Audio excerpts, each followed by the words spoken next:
ಪ್ರಜ್ವಲ್ ರೇವಣ್ಣ ಅವರ ಕುರಿತಾದ ಸುದ್ದಿ. ಪರಪನಾಗ್ರಹರ ಜೈಲಿನಲ್ಲಿದ್ದಾರೆ ಲೈಂಗಿಕ ದೌರ್ಜನ್ಯ ಅತ್ಯಾಚಾರ ಪ್ರಕರಣದಲ್ಲಿ. ಆದರೆ ಇವತ್ತು ಕಲಾಪದ ಸಂದರ್ಭದಲ್ಲೂ ಕೂಡ ಪ್ರಜ್ವಲ್ ರೇವಣ್ಣ ಅವರ ಹೆಸರು ಪ್ರಸ್ತಾಪ ಆಗಿದೆ. ಇದೊಂದು ಹೆಸರು ಇವತ್ತು ಕಲಾಪದಲ್ಲಿ ಸಖತ್ ಚರ್ಚೆಗೂ ಕೂಡ ಗ್ರಾಸವಾಯಿತು. ಯಾಕೆ, ಏನಾಯ್ತು, ಯಾರು ಏನಂದ್ರು, ಇದೆಲ್ಲದರ ಬಗ್ಗೆ ಡೀಟೇಲ್ಸ್ ನಿಮ್ಮ ಮುಂದೆ.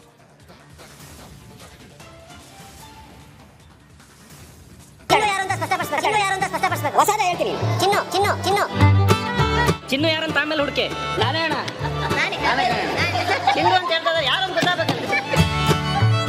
ರಾಜ್ಯದಲ್ಲಿ ಸಖತ್ ಸುದ್ದಿ, ಸಖತ್ ಗದ್ದಲ, ಮಸ್ತ್ ಹಲ್ಚಲ್ ಎಬ್ಬಿಸಿದ ಸುದ್ದಿಗಳಲ್ಲಿ ಪ್ರಜ್ವಲ್ ರೇವಣ್ಣ ಕೇಸು ಕೂಡ ಒಂದು. ಇವತ್ತು ಅದೇ ಸುದ್ದಿ ಕಲಾಪದಲ್ಲಿ ಕೇಕೆ ಹಾಕಿತು. ಶಾಸಕರ ಹೆಸರು ಅಂತ ಇದ್ದಾರೆ, ಚಿನ್ನು ಅಂತ ಅವ್ರನ್ನ ಹಾಗೆ ಕರೆಯೋದು, ನಾವು ಹಾಗೆ ಕರೆಯೋದಿಲ್ಲ. ನಮ್ಗೆ ಅದಕ್ಕೆ ಕೇಳಿದೆ, ಚಿನ್ನು ಯಾರಂತ ಆಮೇಲೆ ಹುಡುಕೆ. ಈ ಕಣ್ಣಲ್ಲಿ ಇನ್ನೀ ಏನೇನ್ ನೋಡ್ಬೇಕೋ ಕಾಣೆ. ಒಂದು ಆರ್ ಅಶೋಕ್ ಮಾತಾಡ್ತಿದ್ರೆ ಶಾಸಕ ರಿಜ್ವಾನ್ ಅರ್ಷಾದ್ ಮಿಡ್ಲಲ್ಲಿ ಎಂಟ್ರಿ ಕೊಟ್ರು. ಪ್ರಜ್ವಲ್ ರೇವಣ್ಣ ಕೇಸ್ ಗಂಭೀರವಾಗಿಲ್ವಾ ಅಂದ್ರು. ಮಹಿಳೆಯರ ಮರ್ಯಾದೆ ಮುಖ್ಯ ಅಲ್ವಾ ಅಂತ ಪ್ರಶ್ನೆ ಮಾಡಿದ್ರು. ಇದೇ ಗ್ಯಾಪ್ ಅಲ್ಲಿ ನನ್ಗೂ ಸ್ವಲ್ಪ ಮಾತಾಡಕ್ಕೆ ಚಾನ್ಸ್ ಕೊಡ್ರಪ್ಪ ಅಂತ HD ರೇವಣ್ಣ ಕೇಳ್ಕೊಂಡ್ರು. ಪ್ರಜ್ವಲ್ ರೇವಣ್ಣ ಕೇಸ್ ಬಗ್ಗೆ ನಾನು ಮಾತಾಡ್ತೀನಿ ಅಂದ ರೇವಣ್ಣ ಆ ಕ್ಷಣಕ್ಕೆ ಸ್ವಲ್ಪ ಭಾವುಕರಾದ್ರು. 25 ವರ್ಷ ನಾನು ರಾಜಕೀಯ ಮಾಡಿದ್ದೀನಪ್ಪ ಅಂದ್ರು. ನಿಮ್ ಬಂಡವಾಳ ಏನಂತ ಅಲ್ರಿ, ನಾನು ಮಾತಾಡ್ತೀನಿ. ಇನ್ನೊಂದು ಕಡೆ ಪಾಪ ಕಣ್ರಿ, ಅವ್ರ ಕಡೆ ನೋಟಿಸ್ ತಗೊಳ್ಳಿ, ಸದನದಲ್ಲಿ ಪ್ರಜ್ವಲ್ ರೇವಣ್ಣ ಕೇಸ್ ಬಗ್ಗೆನೂ ಚರ್ಚೆ ಮಾಡೋಣ ಅಂದ್ರು. ನಾನೈತೆ ಒಂದ್ ಸೆಕೆಂಡ್ ನೀವು ನಿಂತಿ ಸಮರ ಗಣೇಶ್ ನಿಮ್ಮ ಶಾಖೆ ಒಂದ್ ಸೆಕೆಂಡ್ ನಾನು ಹೇಳ್ತೇನೆ. ವೆರಿ ಇಂಪಾರ್ಟೆಂಟ್ ಸಬ್ಜೆಕ್ಟ್ ನಾನು ಹೇಳ್ತಾ ಇರೋದು. ನನ್ನ ಮೇಲೆ ಅದು ಕೋಪ ಉಂಟೆ ನಿಮಗೆ, ಅಲ್ಲಿ ಹೋದ ತಕ್ಷಣ ಕೂತ್ಕೊಳ್ಳಿಕ್ಕಿಲ್ಲ ಅಲ್ಲಿ 5 ನಿಮಿಷ ಹೋಗಿ ಕೂಡ. ಮಗ ಮಾಡಿರೋ ಎಡವಟ್ಟು ಪ್ರತಿಪಕ್ಷಗಳಿಗೆ ಕೊಂಕಾದ್ರೆ ಮಾಜಿ ಸಚಿವ HD ರೇವಣ್ಣ ಕೊಂಚ ಮಂಕಾದ್ರು. ಎರಡನೇ ದಿನ ಅಧಿವೇಶನಕ್ಕೆ ಇವತ್ತು ಹಾಗೆ ಬಂದು ಹೀಗೆ ಎಸ್ಕೇಪ್ ಆಗಿ ಹೋದ್ರು ಶಾಸಕ ಹಾಗೆ ವಾಲ್ಮೀಕಿ ನಿಗಮದ ಅಧ್ಯಕ್ಷರು ಆಗಿರುವ ದದ್ದಲ್. ನೆನೆ ಕೂಡ ಬಂದ್ರು. ಬಂದ ಸಂದರ್ಭದಲ್ಲಿ ಸ್ಪೀಕರ್ ಅನ್ನ ಭೇಟಿ ಮಾಡಿದ್ರು, ಸಿದ್ದರಾಮಯ್ಯ ಅವರನ್ನ ಭೇಟಿ ಮಾಡಿದ್ರು. ಇವತ್ತು ಸಿದ್ದರಾಮಯ್ಯ ಅವರನ್ನ ಭೇಟಿ ಮಾಡಿದ ಸಂದರ್ಭದಲ್ಲಿ ದದ್ದಲ್ ಅವರನ್ನ ಗದರಿದ್ರಂತೆ ಸಿದ್ದರಾಮಯ್ಯ ಅವರು. ಏಕಾಏಕಿ ನಾಪತ್ತೆ ಆಗ್ಬಿಟ್ರು. ಅದಾದ್ಮೇಲೆ ದದ್ದಲ್ ಹಾಗಾದ್ರೆ ಮುಖ್ಯಮಂತ್ರಿಗಳು ಗದರಿದ್ದು ಯಾಕೆ, ದದ್ದಲ್ ಅವರು ನಾಪತ್ತೆಯಾಗಿದ್ದು ಸದ್ಯಕ್ಕಿರುವ ಕುತೂಹಲ ಇದು. ಇನ್ನು ಇಡಿ ಇಕ್ಕಳದಿಂದ ಬಚಾವಾಗ್ಲಿಕ್ಕೆ ಮಾಸ್ಟರ್ ಪ್ಲಾನ್ ಅನ್ನ ದದ್ದಲ್ ಸಿದ್ಧಪಡಿಸಿ ಇಟ್ಕೊಂಡಿದ್ದಾರೆ ಅನ್ನೋ ಮಾಹಿತಿ ಕೂಡ ಲಭ್ಯವಾಗ್ತಾ ಇದೆ. ನಾಗೇಂದ್ರ ಅವರು ಇಡಿಯಿಂದ ಅರೆಸ್ಟ್ ಆಗಿ ಸತತ ವಿಚಾರಣೆಗೆ ಒಳಗಾಗ್ತಿದ್ರು ಕೂಡ ನಿಗಮದ ಅಧ್ಯಕ್ಷರಾದ ದದ್ದಲ್ ಮಾತ್ರ ರಾಜಾರೋಷವಾಗಿ ಓಡಾಡ್ಕೊಂಡಿದ್ದಾರೆ. ಕಲಾಪಕ್ಕೂ ಕೂಡ ಹಾಜರಾಗಿದ್ರು. ನಿನ್ನೆ ಇವತ್ತು ಬಂದ್ರು, ಮುಖ್ಯಮಂತ್ರಿಗಳನ್ನ ಭೇಟಿಯಾದ್ರು.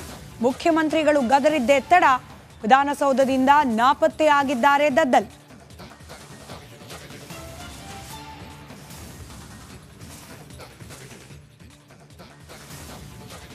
ಏನೇ ಎಸ್ಕೇಪ್ ಆದ್ರೂ, ಎಷ್ಟೇ ಕಣ್ಮರೆಸುವ ಪ್ರಯತ್ನ ಪಟ್ಟರೂ ಕೂಡ ಮುಖ್ಯಮಂತ್ರಿಗಳ ಸಪೋರ್ಟ್ ಇದೆ ಅನ್ನೋ ರೀತಿಯಲ್ಲಿ ಅವ್ರನ್ನ ಪದೇ ಪದೇ ಭೇಟಿಯಾದ್ರೂ ಕೂಡ ಮನಸ್ಸಿನ ಒಳಗೊಳಗೆ ದದ್ದಲ್ ಅವ್ರಿಗೂ ಕೂಡ ಢವ ಶುರುವಾಗಿದೆ.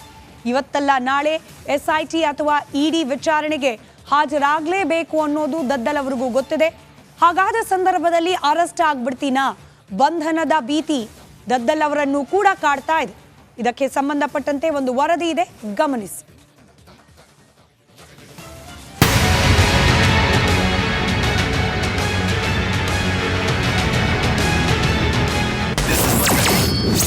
ಸಿಎಂ ಭೇಟಿ ನಂತರ ಏಕಾಏಕಿ ಶಾಸಕ ದದ್ದಲ್ ಪರಾರಿ.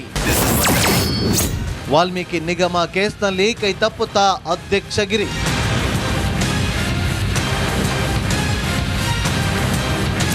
ಕೂಲ್ ಆಗಿ ಕಲಾಪಕ್ಕೆ ಎಂಟ್ರಿ ಕೊಟ್ಟ ದದ್ದಲ್ ದಿಢೀರ್ ಗಾಬರಿ ಆದ್ರು. ವಾಲ್ಮೀಕಿ ನಿಗಮ ಹಗರಣಕ್ಕೆ ಸಂಬಂಧಪಟ್ಟಂತೆ ವಿಧಾನಸೌಧದಲ್ಲಿ ಸೀಕ್ರೆಟ್ ಸಭೆ ನಡೆಯಿತು. ಸಿಎಂ ಕಾನೂನು ಸಲಹೆಗಾರ ಪೊನ್ನಣ್ಣ, ಸ್ಪೀಕರ್ ಹಾಗೂ ದದ್ದಲ್ ಜೊತೆ ಸಿಎಂ ಸಿದ್ದರಾಮಯ್ಯ ಸಮಾಲೋಚನೆ ನಡೆಸಿದ್ರು.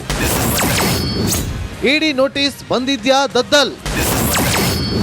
ಕಾಂಗ್ರೆಸ್ ಶಾಸಕನಿಗೆ ಗದರಿದ್ರ ಸಿಎಂ? ನಿನ್ನೆಯಷ್ಟೇ ನನಗೆ ಯಾವುದೇ ನೋಟಿಸ್ ಬಂದಿಲ್ಲ, ಇಡಿ ನನಗೆ ನೋಟಿಸ್ ಕೊಟ್ಟಿಲ್ಲ ಎಂದಿದ್ದ ದದ್ದಲ್ಗೆ ಸಿಎಂ ಸಿದ್ದರಾಮಯ್ಯ ಖಡಕ್ ಆಗಿ ಪ್ರಶ್ನೆ ಮಾಡಿದ್ರು ಎನ್ನಲಾಗಿದೆ. ಸೀಕ್ರೆಟ್ ಟಾಕ್ ವೇಳೆ ಶಾಸಕನನ್ನ ಪ್ರಶ್ನೆ ಮಾಡಿದಾಗ ಸ್ವತಃ ದದ್ದಲ್ ಹೌದು ಅಂತ ಒಪ್ಪಿಕೊಂಡಿದ್ದಾರೆ ಅಂತ ಗೊತ್ತಾಗಿದೆ. ಅಲ್ಲಿಂದ ಮುಂದೆ ನಡೆದಿದ್ದೆ ಭಾರಿ ಪಾಲಿಟಿಕ್ಸ್. ಸಿಎಂ ಪ್ರಶ್ನೆಯಿಂದ ಕೈ ಶಾಸಕ ಗಾಬರಿ. ವಿಧಾನಸೌಧದಿಂದ Daddal ಪರಾರಿ.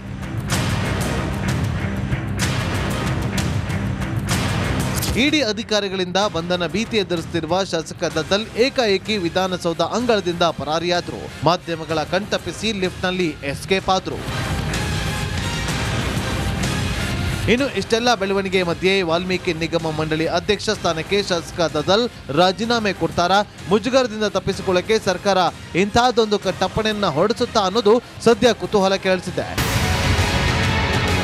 Bureau report, Republic Kannada.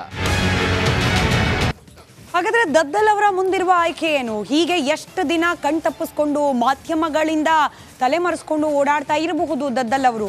ಕಾನೂನಾತ್ಮಕವಾಗಿ ವಿಚಾರಣೆಗೆ ಹಾಜರಾಗೋದು ಎಷ್ಟು ಅನಿವಾರ್ಯ? ಬಂಧನಕ್ಕೆ ಒಳಗಾಗೋದ್ರಿಂದ, ಕಲಾಪ ನಡೀತಿರೋದ್ರಿಂದ ಒಂದು ರೀತಿ ಇಮ್ಯುನಿಟಿ ಏನಾದರೂ ಸಿಕ್ಕಿಬಿಟ್ಟಿದೆಯಾ ದದ್ದಲ್ ಅವರಿಗೆ?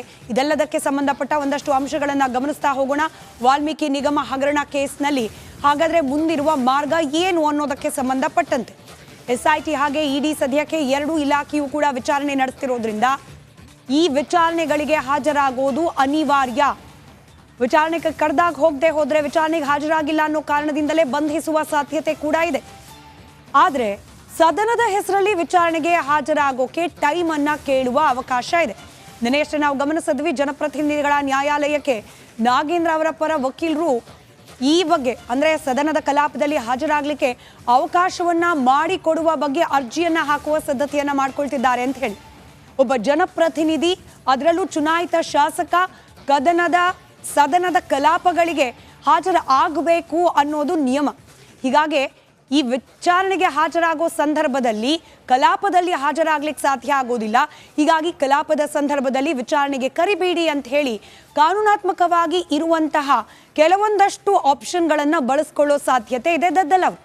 ಇನ್ನು ವಕೀಲರನ್ನ ಸಂಪರ್ಕಿಸಿ ನಿರೀಕ್ಷಣಾ ಜಾಮೀನಿಗೆ ಅರ್ಜಿಯನ್ನ ಸಲ್ಲಿಸಬಹುದು. ಬಂಧಿಸುವ ಭೀತಿ ಇದ್ದೇ ಇದೆ.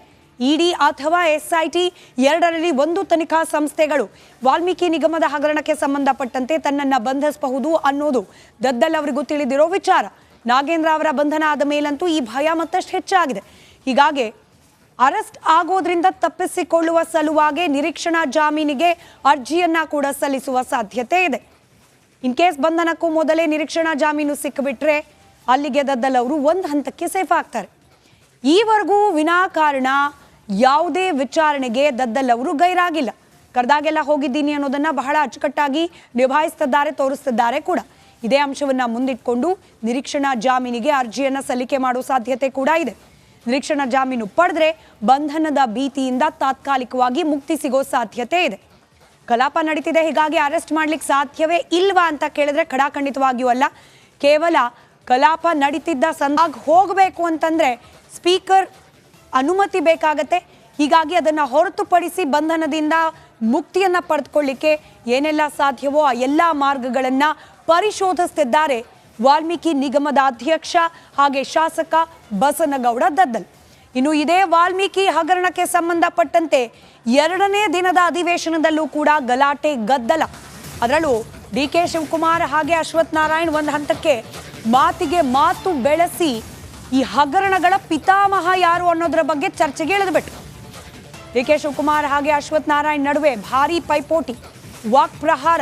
ಇಬ್ಬರು ನಾಯಕರ ನಡುವೆ ಕಲಾಪದ ಸಂದರ್ಭದಲ್ಲಿ ವಾಕ್ ಸಮರವೇ ನಡೆದು ಹೋಗಿದೆ.